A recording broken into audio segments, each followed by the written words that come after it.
people tend to be extremely friendly, supportive. I mean, even in roles in which you could think that there will be competition, we talk about everything and anything, and professional development, personal development, everyone, like how would anyone improve SafetyWing? All of these are very serious questions. Some activities are better done in person, but for the type of work that we do in SafetyWing and for many other types of work, remote work is a very good alternative. We don't measure time or input. We only measure output. And the way in which we measure output is by having a sort of modify OKR system for goals.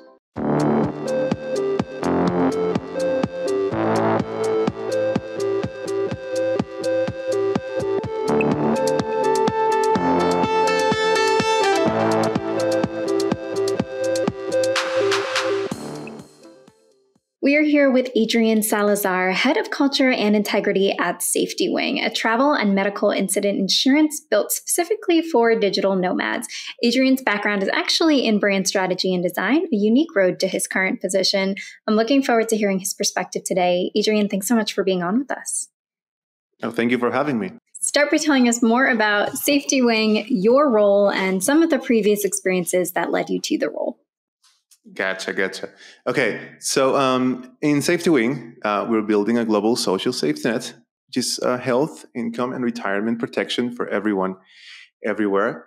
My role is Head of Culture and Integrity. Well, that's my title. And what I do is, in a nutshell, I try to help every single member of the team to reach their potential. Which is a unique journey for everyone. It's like a unique, specific journey for everyone. And I make myself available and offer a communication channel and hopefully some sort of useful advice so people can get there. Now, I want to dive a little bit more into the heart behind SafetyWing. It's described, as you've described it, as a global social safety net, offering equal opportunity and freedom through an internet country. Big, bold, awesome statement. Take some time to unpack the mission and this innovation for us. Okay, so our founders are Norwegian. And in Norway, they have this amazing social safety net, right? So they have this vision to bring that to the world. And of course, that's a difficult endeavor. But that's exactly what we're trying to do. We're trying to sort of grab inspiration from the situation in Norway and bring that to the whole world, as almost as a citizenship as a service type of situation. And, we believe that will generate freedom and equal opportunity. I am, this is just an example, but this is my personal relationship to our mission. I'm Peruvian, and our governments, historically speaking, are not amazing. It's an extremely volatile governmental situation. It's been like that for years, for decades. So you could argue that the opportunities and the freedom that people like myself have access to are different than people who live in countries with more stability and less volatility. So what we're trying to do is to solve those issues by offering this social safety net as something that you can sign up for, regardless of your nationality, regardless of where you were born. And we believe that it's going to cause that. It's going to cause, freedom and equal opportunity on a bigger scale. Now, with SafetyWing being fully remote and a workforce spread across 6 different continents, share with us about the workplace culture inside of SafetyWing, what your role looks like, and what prospective talent can expect when they join you guys. That's a very special question because, I'm head of culture, but regardless, the culture at SafetyWing it's amazing. So I'll start here because there is no word clear to begin with, but um, in SafetyWing, our human interactions, our day-to-day interactions in Slack or in meetings, in TeamFlow, in whatever we use, they always have this weird love-like quality to them. So people tend to be extremely friendly, supportive. I mean, even in roles in which you could think that there will be competition, like sales roles and so on, people are extremely collaborative, and we have this thing, which I don't know what it is, that connects us. It might be our mission, it might be our personal values, our professional values, how naturally we align to those. I'm not sure, but it's just very pleasant to get online and talk to these amazing people all over the world who have a similar worldview and that are willing to make your day just a tiny bit better by their just existence. I mean, people are very nice. So that's one is one of the most important things in our culture. It's just a team. I think we have the best team in the world. I mean, you can debate me, but I wholeheartedly think so. Like, I get to speak with everyone in the company. We are almost 200 people now, and I have one-on-ones with everyone in the company, and that's how I spend like half of my time. And it's just a trip. It's a privilege. It's amazing. I that's like my favorite part of the job. And that's a big part of my role. A big part of my role is to, most companies have like poll surveys. You check every now and then. You ask a question. We do that too. From 1 to 10, how happy are you? And people are like, 9. Uh, but then that's like having this, heart rate monitor and making sure that you're alive or your company's alive. I like to think about my one-on-ones like a human, real connection from people to people. And, we talk about everything and anything and professional development, personal development. How would how would anyone improve SafetyWing? All of these are very serious questions. And I aggregate all this information and we do things about that, particularly when I see patterns. And finally, I think your third question was what talent can expect. Um, yeah, SafetyWing offers amazing, like kind of overwhelming, depending on your personality, autonomy levels. So some like people that join are kind of shocked by that, like, oh, for 3 weeks I didn't know what to do and no one was telling me, so I had to figure it out. And that is good. That is good because then you can think for yourself, create a vision for yourself, for your role, and plan your next steps ahead. So that's one of our company values: is you can do it. It's about personal agency, like the fact that if you don't do it, no one else will, and that you have a unique contribution, and that's why you're here. Um, yeah, so that's what people don't expect. Like, they know it's like that, but then when they live through it, and it happened to me, it happened to everyone. Yeah, it's a lot of autonomy. Also, in alignment with you guys being fully remote, what does SafetyWing's interviewing process and onboarding process look like for new candidates and new employees? Mm-hmm. Interviewing in SafetyWing, we do many things that are not necessarily scalable, but we stretch them forever with great pride. And one of those is our interviewing process. Like, everyone, except maybe freelancers that are not really involved, but everyone, or too involved time wise. But everyone else interviews through our 3 founders for every role, and they do this amazing intuitive process in which they they've done it so many times that they pretty much know who's a culture fit right away.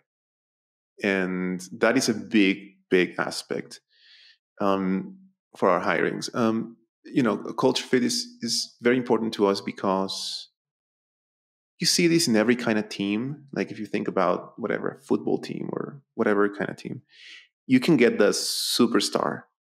But if it's not a culture fit, if you get a superstar asshole, that's not going to work. Probably will work for a short while, but then that's going to corrupt the group, and eventually you won't get the results you're looking for. So we hire for culture fit, and then we hire for either great expertise or great potential. I've seen both, and yeah, both are valid in SafetyWing.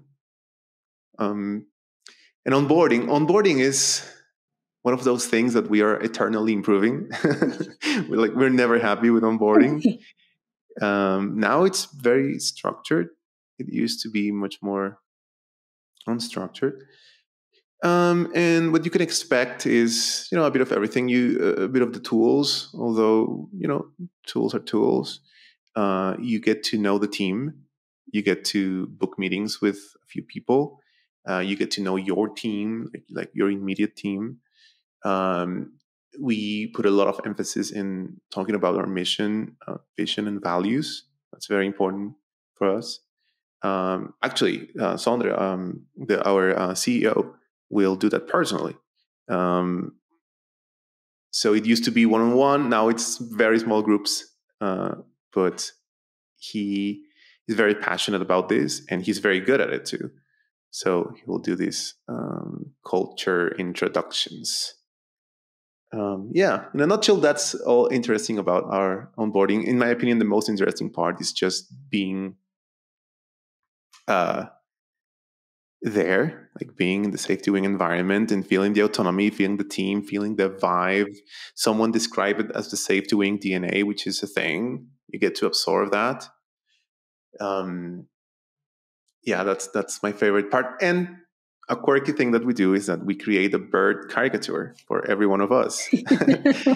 So everyone gets to choose a bird, and we have an artist working with us that will create a unique hand-drawn bird for every one of us. And that feels like baptism to me. I love that practice. No, companies across the board fall differently on the spectrum of how to handle the future of work. Some are happy advocates of fully remote, others hybrid, and some are pushing back to completely in office. For business leaders that are still very hesitant about the fully remote work option, talk to us about what remote work has meant for employees at SafetyWing, and how do you track and measure productivity? Yeah, that's a good question. Okay, so productivity and remote. I don't think remote work is for every single person in the world. So people get very lonely. Some people need like peer pressure to be productive. Some activities are better done in person. But for the type of work that we do in SafetyWing and for many other types of work, remote work is a very good alternative. The benefit, there are a few benefits. I mean, I'll just go with my experience, say my personal experience. I have two kids, very small kids. One is 3, one is 9. I love them very much. And I want to be there in their lives. So, I'm a bit biased because I've never had an office job in my life. I'm 34 years old. I've never gone to an office. So but I think, being with your family / doing what you feel passionate about, not having to commute. I mean, that's a cliche one, but oh my God. I mean, you can go to the gym during that time. You can read a book. You can do so many things. You get to eat home, so you get to take care of yourself, have good nutrition, you can exercise, you can do all these things and still be productive. So it's not about, I hate when people mix up the concept or compound the concept of work-life balance with I do whatever I want. It's not about that for me. It's about being accountable, being productive, and having the time to be a human being with personal interests and a life. So I think you give that to your team. You give the freedom to live a life worth living and being able to be productive at the same time. Like it's crazy. Like we have people that go and snowboard and then take a call, and these are like world class people. I'm not saying I mean amazing people. And so in regarding productivity, I mean, many of these things are solved by hiring the right people. So a person that doesn't have a high productivity standard, regardless of the work environment, will probably don't have great productivity. But if you hire people who want to be productive, and you give them freedom and well-being, they'll probably be more productive in the end. And what we do in SafetyWing, I mean, this is one of the things that blew my mind when I joined. Because I am from South America, we don't trust each other that much. but in SafetyWing, we have a trust-based approach to everything, which has pros and cons, but mostly pros. And what we do regarding productivity is that we don't measure time or input. We only measure output. And the way in which we measure output is by having a sort of modified OKR system for goals. So we have our goals, we have our company goals, we have our individual goals, we have a few like granularity level for goals. And then if you hit your goals, you're good. And that's how we measure productivity. Adrian, share with us some struggles, successes, and lessons global workforce collaboration has taught you. Struggles and successes. Okay. A big struggle for people is that feeling of loneliness, like not having a water cooler moment every day. I get it. I haven't lived through that. I don't miss that because I don't know what's like, and I have a fulfilling social life outside of work. But I know that that's a struggle. Something that I struggle with, and I know many people struggle with, is separating work and life, because it's very close. Particularly if you like devices and you use your computer for fun and you use your phone for fun, and then fun and work start mixing. You enjoy your work, they mix even more.